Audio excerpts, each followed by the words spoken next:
May the peace and light of God fill every space of your life in this very moment. Today, I want to begin by telling you something you may have never heard in this way before.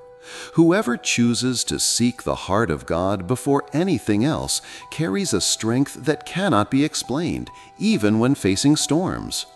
And I am not only speaking of physical strength, but of that invisible fortress that sustains the soul when everything feels heavy. I felt in my spirit that I need to pray for you in a very special way, asking the Lord to touch you from the top of your head to the soles of your feet, removing every weight, every exhaustion, and every burden that did not come from Him. Perhaps you have experienced this without understanding it. On an ordinary day, you fulfill your tasks, speak with several people, receive hugs, gestures of affection, words of encouragement. But the next day, without any logical explanation, you wake up with your body worn out, with no energy, as if something had drained your strength while you slept. Your mind starts searching for answers. Could it be the flu? Is it accumulated fatigue? But deep inside, you realize it's not something physical. It's as if a shadow is trying to weigh down your spirit. Few talk about this, but there is a spiritual weight that can quietly accumulate in us. Places filled with tension, environments where discord reigns, people carrying deep pain and heavy energies, all these can influence us more than we realize. A handshake, a quick conversation, even just being in a place where the atmosphere is heavy can affect our mood. This is not superstition. It is a reality the Word of God describes in various ways. There is a passage in Scripture where the prophet Elisha, surrounded by an enemy army, remained calm because he knew the presence of God was greater than any visible threat. His assistant, seeing the armed multitude, panicked. Then Elisha prayed a short but powerful prayer.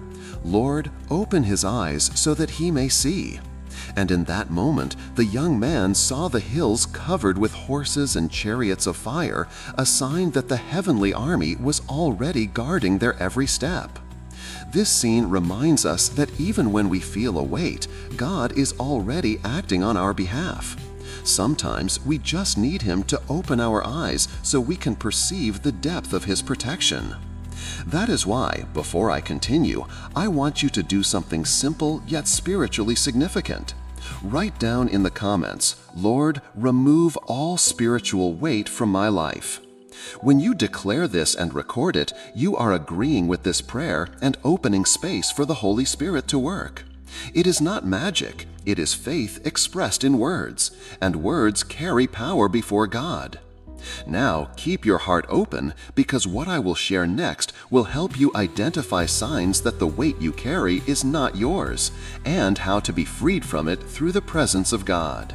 There are moments when oppression does not come from something we did, but simply from having crossed paths with situations and people who are spiritually burdened. It's as if when we pass through certain places or interact with certain people, a gray cloud tries to draw near us. This cloud is not physical, but it affects the body and mind.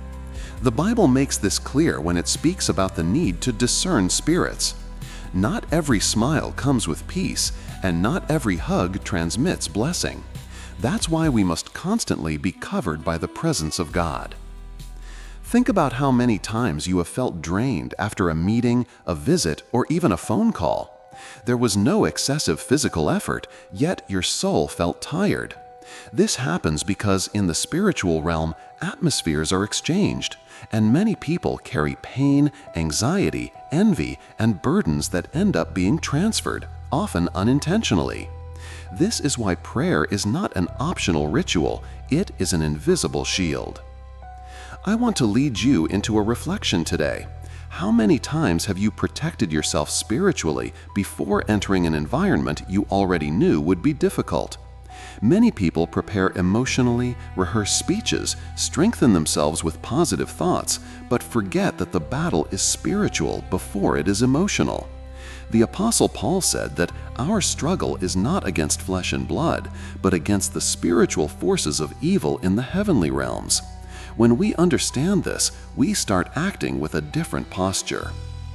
There was a time when a simple field worker named Gideon lived in hiding, fearing his enemies. The burden on his people was so heavy that no one dared to face it. But God called him to be a deliverer, and the first thing he did was change the way Gideon saw himself. Before fighting, Gideon had to overcome the internal weight of insecurity and doubt. This teaches us that many times the spiritual weight starts inside us, and when we remove it through faith, nothing else can stop us. Today, I feel that God wants to raise up that strength in you. I want you to imagine right now a light coming from above, touching your mind, flowing down your shoulders, reaching every part of your body, taking away all the fatigue that does not belong to you. Breathe deeply and receive this peace. And now, I need to ask you for something that goes far beyond numbers or statistics. If this message is speaking to you, subscribe to this channel now. But not out of obligation, do it as an act of faith, declaring that you want to walk together on this spiritual journey. Everyone who subscribes here is not just clicking a button, but joining a community that prays, supports, and strengthens one another. And more, I want you to comment below the last time you felt a spiritual weight and how it affected you. Perhaps you haven't told anyone about it, but here will be a safe space. Let's turn the comment section into a place of healing and sharing, where every story becomes an opportunity for others to feel less alone and more understood. There is something powerful that happens when we consciously hand over every burden to God. Sometimes we carry weights for years, old wounds, unresolved conflicts, silent fears that gradually shape our posture, our mood, and even our relationships. We may not notice, but those burdens influence the way we speak, the way we see the world, and even the way we pray. And yet, Scripture invites us over and over to cast all your cares upon Him, for He cares for you. I want you to picture this moment as more than just words on a screen. Imagine that every weight you have been carrying, whether it came through people, environments, or your own thoughts, is now being placed at the feet of the one who has the power to lift it completely.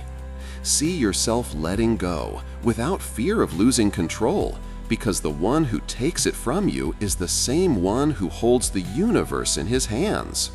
There was once a man in deep anguish who approached Jesus, his body weak and his spirit even weaker. The crowd tried to silence him, but he cried out even louder, "Son of David, have mercy on me." Jesus stopped, called him closer, and asked a question that might seem obvious. "What do you want me to do for you?" That moment reveals something crucial.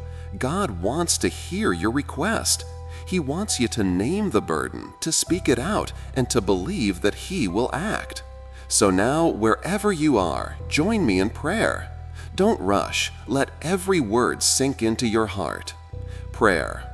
Father, in this moment I lift up every person who is connected to these words. You see what no one else sees. You know the hidden battles, the nights of restless sleep, the thoughts that try to steal peace. Right now, in the authority of the name of Jesus, I declare that every spiritual weight is broken. The heaviness that has been pressing down is lifted and cast away. Holy Spirit, fill every empty space with peace, strength, and renewed joy. Lord, open their eyes to see that they are not alone, that the hills around them are filled with the armies of heaven, guarding and protecting them. May they rise from this moment lighter, freer, and full of hope. In the name of Jesus, amen. If you prayed this with faith, take a moment to breathe deeply and recognize the difference. It may be subtle at first, but peace is like water filling every empty place. It works quietly, yet powerfully. Before you leave, I want to invite you, genuinely, to become part of this community. This isn't about numbers or algorithms. It's about building a place where faith is shared and burdens are lifted together. When you subscribe, you're not just following a channel, you're stepping into a circle of prayer where your name and your story matter. And speaking of stories, I would love for yours to share yours. Tell us in the comments about a time when you felt a spiritual weight and how God helped you overcome it, or what you've learned from today's message. Your words may be the answer someone else has been praying for. If this message touched you, join us. Bring your voice, your prayers, and your heart. We are here for one another, and I believe the best chapters of your journey with God are still ahead.